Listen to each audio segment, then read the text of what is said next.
തെരച്ചിൽ പോലീസ് ഊർജിതമായി നടത്തിക്കൊണ്ടിരിക്കുന്നു എന്നുള്ളതാണ്. അത്രയും സ്ഥലത്ത് ഏതൊക്കെ ഭാഗങ്ങളിലാണ് എന്നുള്ളതിനെ കുറിച്ച് ധാരണയില്ല. കുളം ഉൾപ്പെടെ വറ്റിച്ചുള്ള പരിശോധന നടത്തിയിരുന്നു. പക്ഷേ എന്തൊക്കെ കാര്യങ്ങളാണ്, വസ്ത്രം ഉൾപ്പെടെ കണ്ടെത്തിയിട്ടുണ്ട് എന്നൊക്കെയാണ് നമുക്ക് ലഭിച്ചിരിക്കുന്ന വിവരങ്ങൾ. കൂടുതൽ തെളിവുകൾ കണ്ടെത്തേണ്ടതുണ്ട്. ശാസ്ത്രീയ തെളിവുകൾ കണ്ടെത്തിയതിനു ശേഷമായിരിക്കും തുടർ നടപടികളിലേക്ക് പോലീസ് കടക്കുക എന്നാണ് മനസ്സിലാക്കുന്നത്. ഇപ്പോൾ സെബാസ്റ്റ്യന്റെ അയൽവാസി മാധ്യമങ്ങളോട് പ്രതികരിച്ചിരുന്നു. ബൈറ്റിലേക്ക് സംശയമുണ്ട്, മറ്റേതെങ്കിലും മൃതദേഹം മറ്റവിടെ കുഴിച്ചിട്ടുള്ള സാധ്യത സമയത്ത് സംശയിക്കുന്നുണ്ട്. അല്ല, അന്ന് ഐഷനെ കണ്ടിരുന്നു, അന്ന് 2016 അന്ന് അതായത് ഒരു ഓഗസ്റ്റ് 15 ദിവസം ഞാൻ എല്ലാ ഓഗസ്റ്റ് 15-നും പള്ളിയിൽ പോയി കുർബാനയ്ക്ക് കൂടെ പെട്ടെന്നെല്ലാം മറന്നു പോകുന്നു. 16-ലാണോന്ന് എനിക്കറിയത്തില്ല. അന്നേരം ഞാൻ കൃത്യമായിട്ട് ഈ ഓഗസ്റ്റ് 15-ന് പരിശോധന നടക്കുന്നത് എനിക്കറിയത്തില്ല. ഞാൻ പോകുകയല്ല. പള്ളിയിൽ എല്ലാ ഓഗസ്റ്റ് 15-നും പോകും. ഈ ഐശ്വര്യ സെബാസ്റ്റ്യൻ തമ്മിലുള്ള ബന്ധം എന്താണ്? ഹിന്ദുവിനെ കുറിച്ചൊക്കെ സെബാസ്റ്റ്യനൊക്കെ സംസാരിച്ചിട്ടുണ്ടോ? ഐശ്വര്യയും സെബാസ്റ്റ്യനും തമ്മിൽ എന്തെങ്കിലും ബന്ധമുണ്ടോ അറിയാവോ? എനിക്കറിയത്തില്ല. ഞാൻ 2012 കാണാതായെന്ന് പറയുന്നത്, പിന്നീട് 2016 എങ്ങനെയാണ് കണ്ടത്? എനിക്കും അറിയത്തില്ല. ഞാൻ എന്റെ ആധാരത്തെ എഴുതിയേക്കുന്ന ഡേറ്റ് 2016. ചേച്ചിയോട് ഈ കല്യാണം കഴിക്കാമോ എന്ന് സെബാസ്റ്റ്യൻ ചോദിച്ചല്ലോ, ഇക്കാര്യം ഐഷയ്ക്ക് അറിയാമായിരുന്നു? അതും എനിക്കറിയത്തില്ല. ഐഷക്കാരി എന്തെങ്കിലും പറഞ്ഞിട്ടുണ്ടായിരുന്നു? ഇല്ല. നിങ്ങളുമായിട്ട് എനിക്ക് ബന്ധമുണ്ടായിട്ടാണോ നിങ്ങൾ എന്നോട് വർത്തമാനം? അതുപോലാണ് സെബാസ്റ്റ്യൻ വരുന്നത്. പിന്നല്ലാതെ ഇത്രയും പേര് പഠിക്കുന്നത് നിങ്ങൾ ആരേലും ആണോ? അതുപോലെ വഴിയോ പോകുന്നൊരു കോഴി ഫാം എന്തുകൊണ്ടാണ് പിന്നെ ഉദ്ഘാടനം കഴിഞ്ഞെങ്കിൽ പിന്നീട് പ്രവർത്തിക്കാതെ പോയത്? പൊന്നു കുഞ്ഞെ, ഞാൻ പറഞ്ഞില്ലേ ലൈസൻസ് ഇല്ലെന്ന്. അത് കഴിഞ്ഞിട്ടാണ് ലൈസൻസ് വേണമെന്ന് പറഞ്ഞത്. അതിനെപ്പറ്റി ആലോചിച്ചപ്പം അതിന് ലൈസൻസ് വേണമെന്ന് പറഞ്ഞു. 2016-ലാണോ അതോ ഐഷ ഉള്ളപ്പോൾ തന്നെയാണോ ആ സ്ഥലം വാങ്ങുന്നതും അവിടെ കോഴി ഫാം വെക്കുന്നത്? ഐഷ ഉള്ളപ്പോഴത് സ്ഥലം മേടിക്കുന്നത്. അത് കഴിഞ്ഞാൽ കോഴി ഫാം കാണാതായതിനു ശേഷമാണോ കോഴി ഫാം വെക്കുന്നത്? ചേച്ചി വഴിയാണോ ഈ ഐഷ സെബാസ്റ്റ്യനോട് പരിചയപ്പെട്ടത്? ഞാനും അവരോട് ഇതിലെ ഈ വഴിയെ കൂടെ സ്ഥിരം പോകുന്ന യാതൊരു കാര്യമില്ല.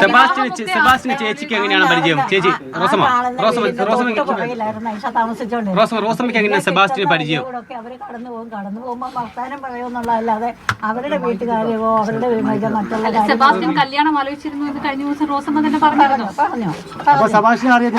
റോസമ്മൻ എങ്ങനെയാണ് ഇപ്പൊ ഇങ്ങനെ പരിചയമില്ലെങ്കിൽ എന്തുകൊണ്ടായിരിക്കും ഐഷയുടെ ഫോണിൽ നിന്ന് ഇങ്ങനെ കാണാതെ ശേഷം കോള് വന്നത്? പറഞ്ഞില്ലേ ഇതിലെ കൂടെ കടന്നു പോകുമ്പോൾ ഞങ്ങളവിടെ നേരത്തെ ഫോൺ വിളി ബന്ധം എന്തെങ്കിലും ഉണ്ടായിരുന്നു? എനിക്കൊരു വയ്യാഴി ഇപ്പം തന്നെ നിങ്ങളെയൊക്കെ കണ്ടപ്പോൾ തന്നെ എനിക്ക് ടെൻഷൻ കയറിയിട്ട് തല കറങ്ങിപ്പോയി. അപ്പൊ അതുപോലുള്ള ബുദ്ധിമുട്ടൊക്കെ വരുമ്പോ എന്നെ സഹായിക്കുന്ന ഐഷയായിരുന്നു. സ്നേഹബന്ധം എന്ന് പറയുന്നത് വില കൊടുത്താൽ മേടിക്കുന്നതാണോ? അത് തന്നെ ഉണ്ടാകുന്നതല്ലേ? അതുണ്ടായിരുന്നു ആ സ്നേഹബന്ധം. സെബാസ്റ്റ്യനാണോ വിളിച്ചതെന്ന് അറിയത്തില്ല. കോള് വന്നല്ലേ എടുത്തില്ലല്ലോ. ഞാൻ അങ്ങോട്ട് ഒരുപാട് തവണ വന്നിരുന്നു, ഒറ്റ തവണ മാത്രം. എനിക്ക് തോന്നുന്നത് ഫോൺ കളഞ്ഞ കയ്യിലുണ്ടോ? എന്റെ പൊന്നു കുഞ്ഞെ, എനിക്കറിയത്തില്ല ഇനി മറുപടി പറയാൻ. വല്ലവനും എങ്ങാണ്ട് കിടന്ന് വിളിച്ചതിന് ഞാൻ ഇന്ന് അതിന് സമാധാനം. ഐഷയും ചേച്ചിയും തമ്മിൽ ഒരു സ്നേഹബന്ധം ഉണ്ടായിരുന്നല്ലോ, അതിനെപ്പറ്റി സെബാസ്റ്റ്യൻ എപ്പോഴും വിലക്കുക? അതന്നെ അതിനെ വിലക്കുന്ന അയാൾ ഇതുമായിട്ട് തന്നെ ബന്ധമിരിക്കുന്നത്. എന്താ റോസമ്മയെ അന്വേഷണ സംശയിക്കുന്നുണ്ട് ഈ കേസിൽ, ഐഷയുടെ തിരോധാന കേസിൽ ആരന്വേഷിക്കുന്നുണ്ട്? അന്വേഷണ സംഘം. ഇപ്പൊ നിങ്ങളല്ലേ വന്നതുകൊണ്ട് എന്നെ ചോദ്യം ചെയ്യുന്നേ. ഞാനേതാണ്ട് പിടിച്ചു വെച്ചതുപോലെ അല്ലെ ഐഷ ഇനി ഞാൻ ആദ്യമായിട്ട് പറയുന്നത് ആരെങ്കിലും ഒന്ന് റെക്കോർഡ് ചെയ്ത് വെച്ചിട്ട് നിങ്ങൾ ഇത് കേൾക്കാൻ തല കഴിഞ്ഞിട്ട് നിൽക്കാൻ മേലെ എന്നെ പെട്ടിക്കാതെ മൂക്കി പണി വെച്ച് കാണുമെന്ന് വല്ല.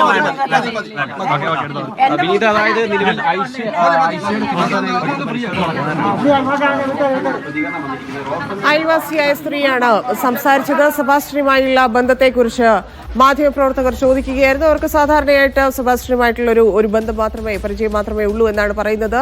ഈ ഐഷുവിനെ പരിചയപ്പെടുത്തിയ കാര്യത്തെക്കുറിച്ചൊക്കെ ചോദിച്ചപ്പോൾ അവർ അതുമായി ബന്ധപ്പെട്ട് പ്രതികരിക്കാൻ തയ്യാറല്ല എന്നുള്ള രീതിയിലായിരുന്നു അവരുടെ പ്രതികരണം ഉണ്ടായിരുന്നത്. എന്തായാലും തിരോധാന കേസുകളിൽ പരിശോധന നടക്കുകയാണ്. റോസമ്മയുടെ വീട്ടിലെത്തി പോലീസ് പരിശോധന നടത്തുന്നുണ്ട്.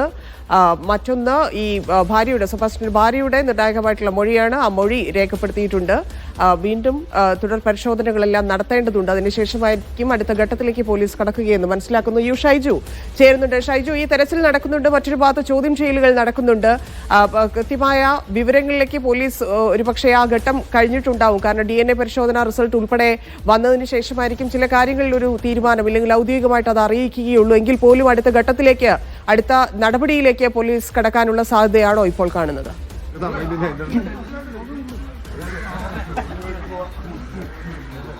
ധന്യ, ഈ റോസമ്മയുമായി ബന്ധപ്പെട്ട ഒരു കേസ് കൂടി ഈ അന്വേഷണ സംഘത്തിന്റെ മുന്നിൽ എത്തിയിരുന്നു. അതനുസരിച്ച് നേരത്തെ തന്നെ റോസമ്മയെ ചോദ്യം ചെയ്തിരുന്നു.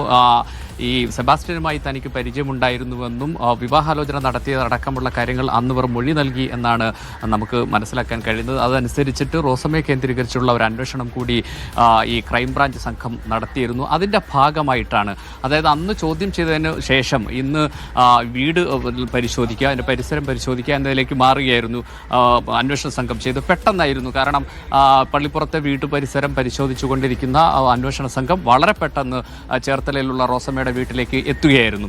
ഇവിടേക്ക് എത്തി ആദ്യം കോഴി ഫാമിലേക്ക് റോസമ്മയെ എത്തിച്ച് അത് തുറന്ന് അവിടേക്ക് റഡാർ സംഘം എത്തുന്നു, അത് പരിശോധന നടത്തുന്നു. ആ പരിശോധനയ്ക്ക് ശേഷം അവിടെ ഏതെങ്കിലും തരത്തിൽ ഒരു സൂചന ലഭിച്ചാൽ അത് തുറന്ന് പരിശോധിക്കുക, അല്ലെങ്കിൽ തുറന്ന് പരിശോധിക്കുന്നതിലേക്കായിരിക്കും നീങ്ങുക. അതെന്താണ് അന്വേഷണ സംഘം ചെയ്തതെന്ന് നമുക്ക് അല്പസമയത്തിനകം അറിയാൻ കഴിയും. അതിനിടയിലാണ് റോസമ്മ മാധ്യമങ്ങളെ കണ്ടത്. മാധ്യമങ്ങളെ കണ്ടിട്ട് പറയുന്നത് തനിക്കുള്ള ഒരു പരിചയം, അതിൽ ഈ ഐഷ തിരോധാന കേസുമായി റോസമ്മയ്ക്ക് പങ്കുണ്ടോ എന്നുള്ള ചോദ്യത്തിന് അവർ പറഞ്ഞത് ഐഷ തൻ്റെ സുഹൃത്തായിരുന്നു, നല്ല സ്നേഹബന്ധമായിരുന്നു, ഇവിടെ അടുത്തായിരുന്നു താമസിച്ചിരുന്നത്. ഐഷ ഞങ്ങൾ പരസ്പരം സഹായിക്കുകയും സഹകരിക്കുകയും ചെയ്തിരുന്നു, ആ ബന്ധം മാത്രമാണ് ഉള്ളത്. അത് സെബാസ്റ്റ്യനുമായി ഏത് തരത്തിലുള്ള ബന്ധമായിരുന്നു എന്ന് എനിക്കറിയില്ല. സെബാസ്റ്റ്യനുമായിട്ടും ഉണ്ടായിരുന്നത് അങ്ങോട്ടും ഇങ്ങോട്ടും വിളിക്കുമായിരുന്നു, അതിനപ്പുറത്തേക്കൊരു ബന്ധമില്ലായിരുന്നു, മറ്റൊക്കെ നിങ്ങൾ പറയുന്നതാണ് എന്ന് പറഞ്ഞ് മാധ്യമങ്ങളോട് സംസാരിക്കുകയായിരുന്നു റോസമ്മ ചെയ്തത്. ഈ ക്രൈംബ്രാഞ്ച് അന്വേഷണ സംഘത്തിന്റെ സാന്നിധ്യത്തിലായിരുന്നു റോസമ്മ മാധ്യമങ്ങളെ കണ്ടത് എന്നത് ഒരു കൗതുകരമായ കാര്യം കൂടിയാണ് എന്ന് പറയേണ്ടിയിരിക്കുന്നു. ഏതായാലും തെളിവെടുക്കലുകൾ, പരിശോധനകൾ, ചോദ്യം ചെയ്യലുകളെല്ലാം പോലീസ് തുടരുകയാണ്. തുടർ നടപടികളിലേക്ക് പോലീസ് വൈകാതെ തന്നെ കടക്കുമെന്നാണ് മനസ്സിലാകുന്നത്. ഇപ്പോഴത്തെ അന്വേഷണത്തിൽ ഷൈജു ആണ് വിശദാംശങ്ങൾ നൽകിയത്. വാർത്തകൾ തുടരും. ഇടവേളയ്ക്ക് ശേഷം